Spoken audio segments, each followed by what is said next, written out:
Kung ikauban na naglukod kanila kaniadto, karon nagwali na sa tinuuhan na kaniya sa kamutan paglagyan.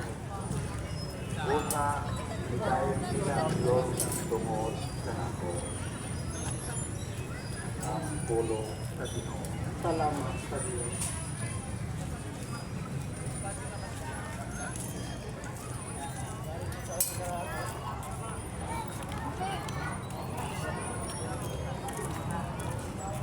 Kadag ko sa isda.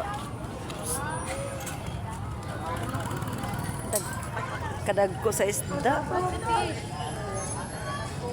Kadag ko sa isda. Aga pa ako Ginoo, subay kadalan na way katapusan.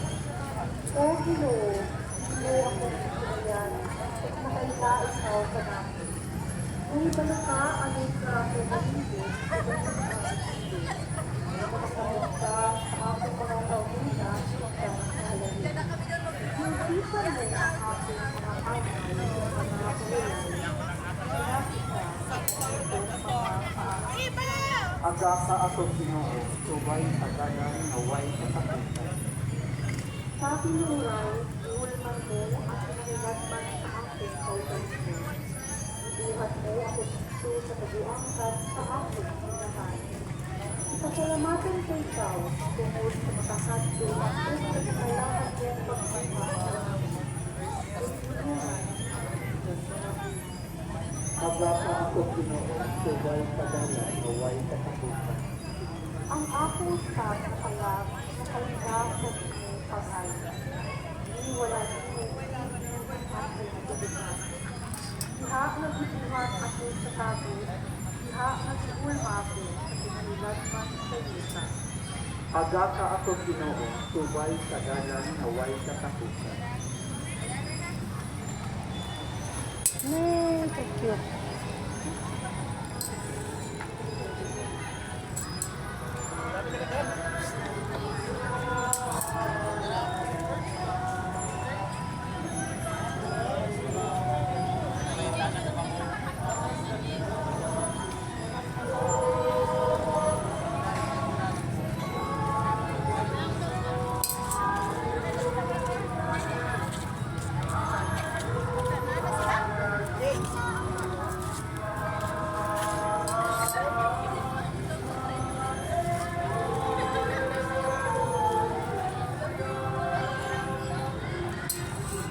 Tago ka sa isda.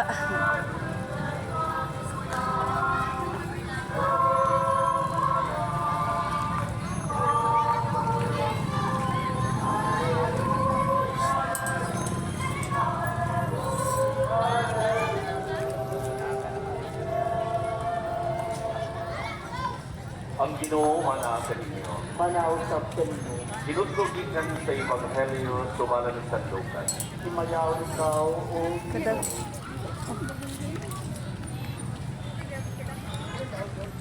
Samtang nagpadayon pagpanaw sa Jesus bugang iya mga tinunan.